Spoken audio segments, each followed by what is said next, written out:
mbi qytetarët dhe bizneset, bazuar në këto filozofi. Filozofia e lirisë ekonomike është e taksës shesht mbi tatim fitimin 10%. Filozofia e xhvatjes së bizneseve dhe qytetarëve dhe kufizimit të kësaj lirie, tatim fitimin e ka 15%. Tatimi mbi pagat për ne do të jetë 10%. Aktualisht është 23%. Të dashur qytetar, 3 muajt e parë të qeverisës Partisë Demokratike, pagat e të gjithë rrogtarëve shqiptar, të cilat tatohen me fitimin mbi pagën, do të rriten 13%. Pra, rrogtar do të kenë një rrogë reale 13%, do të çojnë në shtëpinë e tyre 13% më shumë se sot. Dhe kjo është një rritje e pa parë në 12 vite. Tatimi mbi të ardhurat jo nga paga, nga 15% që është në sistemin e plaçkitjes dhe kufizimit të lirisë ekonomike, zbret në 10%. Biznesi i vogël pa të vëshër do t'jetë gjerë në 180.000 euro xhiro vjetore. Pra, sot mbi 100.000 euro xhiro vjetore aplikohet të vëshëja.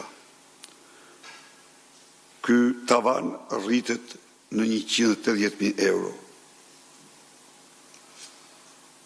Biznesi i vogël pa tatim fitim do t'jetë biznesi me xhiro vjetore gjerë në 180.000 euro, nga 140.000 euro që është sot.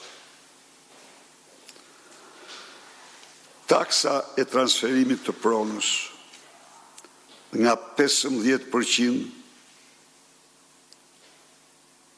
në sistemin e plaçkitjes do të zbres në 2% në sistemin e lirisë ekonomike. Taksa e ndikimit të infrastrukturës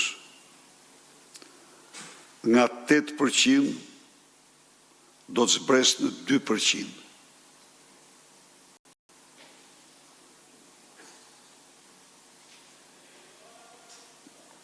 Në qoftë se e para është 8% të çmimit të referencës,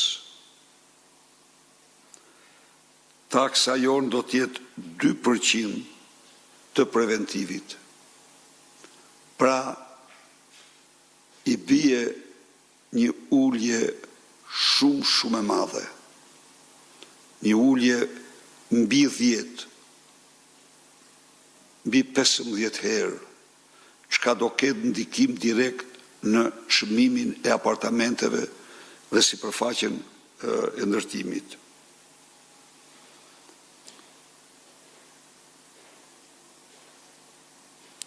Taksa e strehimit social është 3%, shfuqizohet tërësisht.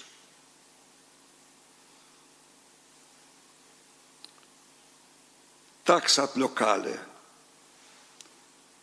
do t'jenë maksimumi 1% e xhiros. Sot janë pa tavan, arrin në 8 dhe 10% të xhiros. Dhe sfundi taksa tabu që e paguon çdo shqiptar në çdo kafshat që merr, në çdo gjë që blen, për gjithçka. Nga 20% zbret në 15%, dhe kjo është një rekord, do të thosha, bëhet taksa më e ulët në Europë dhe ndër më të ultat në botë. Me këtë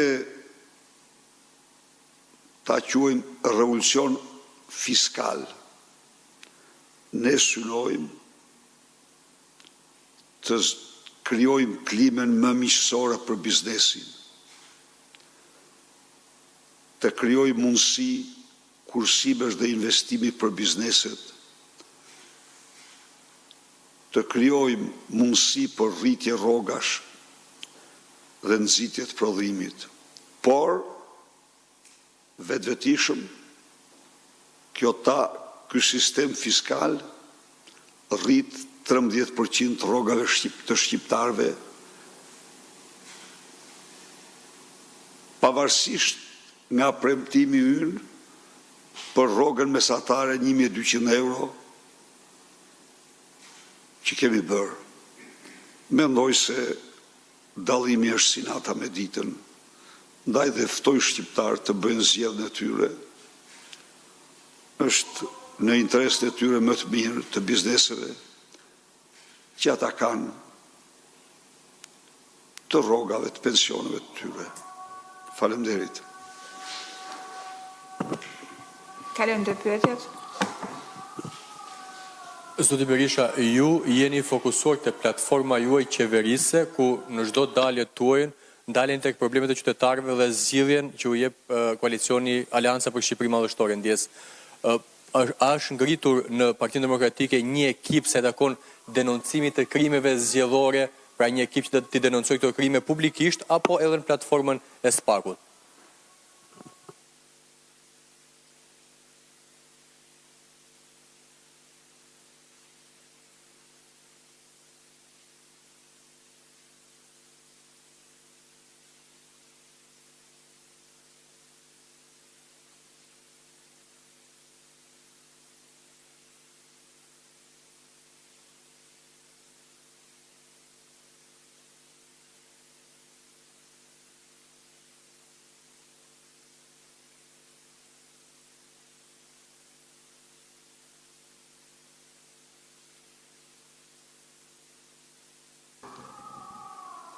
Po vazhdon çdo orë, çdo ditë.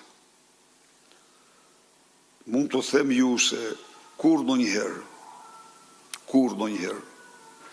në historinë e këtij vendi nuk janë mbajtur 2 hearing ndërkombëtar për zgjedhjet në Shqipëri, siç ndodhi javën e kaluar në Këshillin e Europës dhe Parlamentin Evropian. Çka do të thotë se sytë nuk ka me sytë të mbyllur, por janë të hapur katërcipërisht dhe projektorët, jo vetëm tonë, por edhe të Europës dhe të miqve tanë kudo, janë të përqendruar në këtë proces zgjedhor. Delegacioni nga më të rëndësishme të OSBE-s vizituar Shqipërinë pikërisht për zgjedhjet. Ne kemi dorëzuar emër mbi emër të gjithë atyre që po kryejnë krime zgjedhore. Por ne garantojmë se krimi zgjedhor do të quhet krim i rënd, do të kualifikohet krim i rënd, dhe ky është zotim solemn elektoral. Dhe se organizatat kriminale që po angazhohen në krimin zgjedhor, do bëjmë gjithçka për t'i shpallur organizatat terroriste, jo vetëm Shqipëria, por dhe faktorit ndërkombëtar. Presidenti Donald Trump e hapi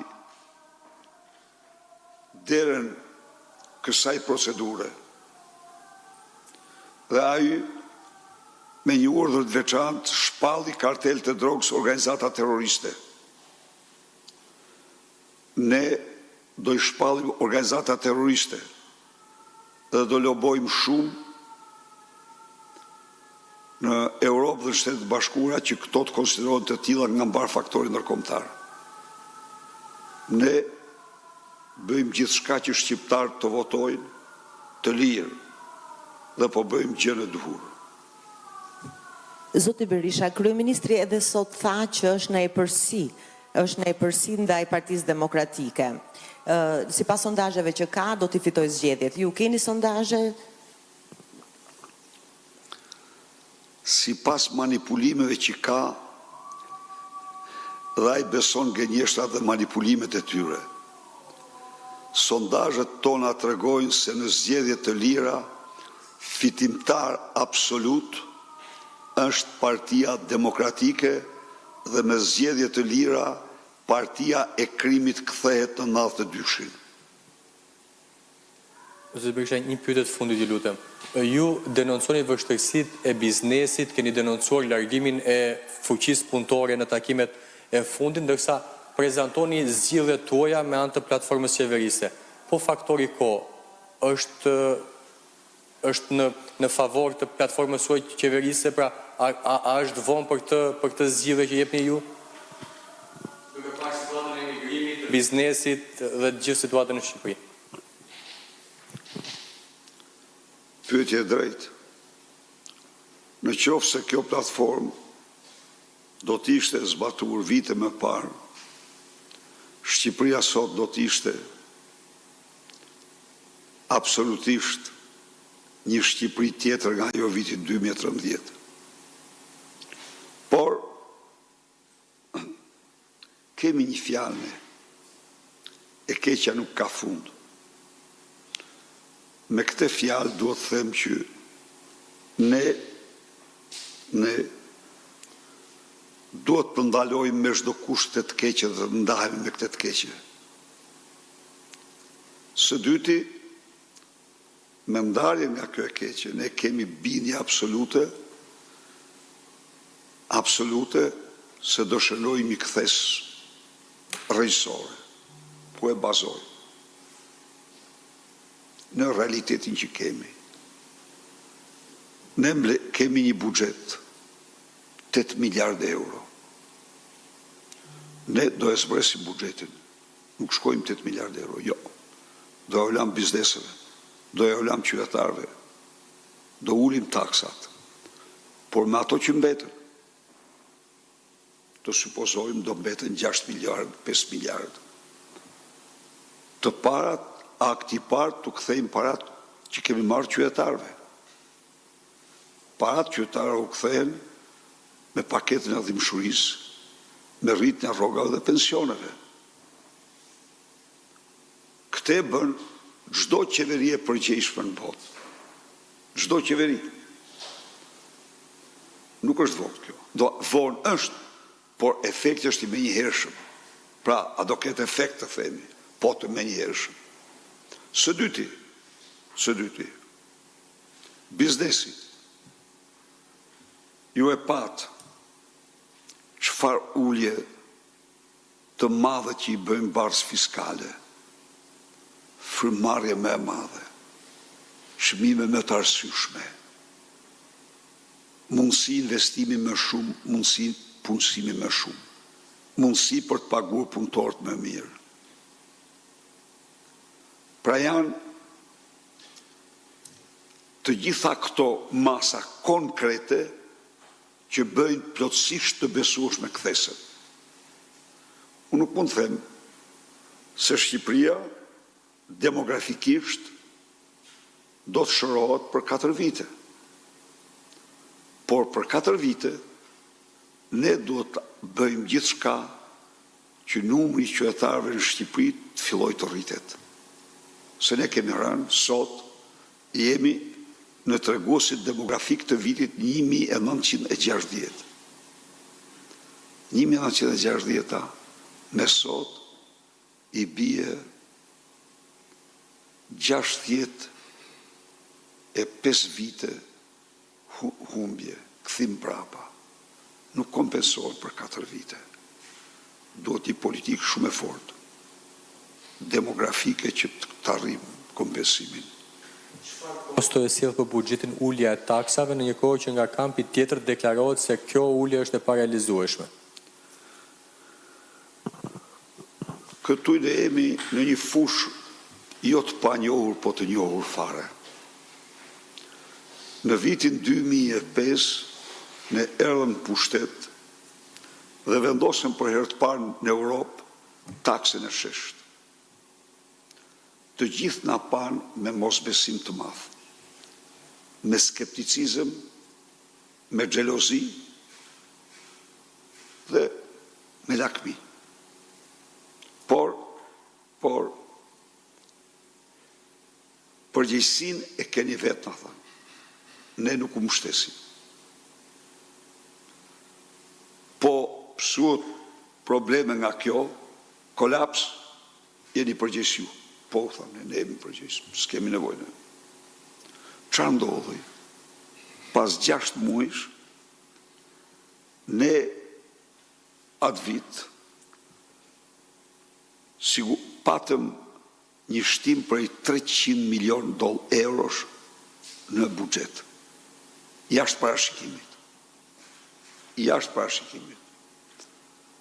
Dhe ata e panë, fondi që është një alat shumë i mirë i Shqipërisë, e pa që eksperimenti ynë ishte sukses. Dhe ne u thamë, tani ne prap do vazhdojmë. Çfarë do vazhdojmë? Këtë 300 milion do e lam biznesit, do e ulim taksa tjera biznesit. Dhe ja ulem. Dhe prap të ardhat u shtuan. Gjenjen, po të thoshen Edi Rams, gjenjështar shtu asgjë të re. Gjenjen, kur thot se të ardhat ishin aqe. Të ardhat e vërteta reale në 2 mandatet tona u dyfishuan. Të ardhurat, me gjithë se dyfishuan taksat, në 3 mandate, në 12 vite të tyre, ende nuk janë dyfishuar plotësisht. Pra me gjithë dyfishim në taksave, që me dyfishim në taksave, në qoftë se ti mblidhje me korrektes, duhet dyfishoheshin që në mandatën e parë. Me dyfishim në taksave. Jo, as të parin, as të dytin, as të tretin tamam. Po a i e shifra se çfarë se është i pakt shumë nga ana e njohurive, a i merr euron që kushtonte në atë kohë 138 lek me euron që kushton sot 90 lek dhe bën spekulime me kurset. Po, nuk keq dorë. Dhe një pyetje të fundit, zoti Berisha, ju së bashku me ish kryeministrin socialist para 20 vitesh ndoshta futet një kulturë të re në politikë, atë të debatit publik. Përse kryeministri aktual refuzon ftesën tuaj të vazhdueshme për të përballur në një debat të tillë? Kryeministri aktual ka kodin e mafjes. Është padrinu. Se këtë që bën ai në debatin televiziv me ballafaqim e kandidatëve, që ka ndaluar ballafaqimin e kandidatëve, me refuzimin nga ana e tij të çdo kontakti me gazetar. Ai sot, ai dhe Kim Jong-un janë të vetmit kryeministër në botë që s'pranojnë as një pyetje nga as një gazetar se nuk takohen me ta. I vetmi. Dhe natyrisht vetë nuk pranon të ballafaqohet në studion televizive për programet. Tradit kjo të themi realitetin, e krijuar, e filluar në vitin 1991 kur partia e krimit ishte parti i pune, por vendosën të respektojnë disa regula elementare të transparencës dhe në atë kohë balafaqoheshin për programin, për faqësuesit tanë dhe për faqësuesit e partisë punës. Në televizionin shtetëror se ishte mjeti i vetëm. Kurse sot ai ka ndaluar omerta, kodi i mafjes. Çdo lloj komunikimi. Pra, ai po zbaton haptas kodin e omertas. Dhe është i pashpres. Faleminderit. Faleminderit.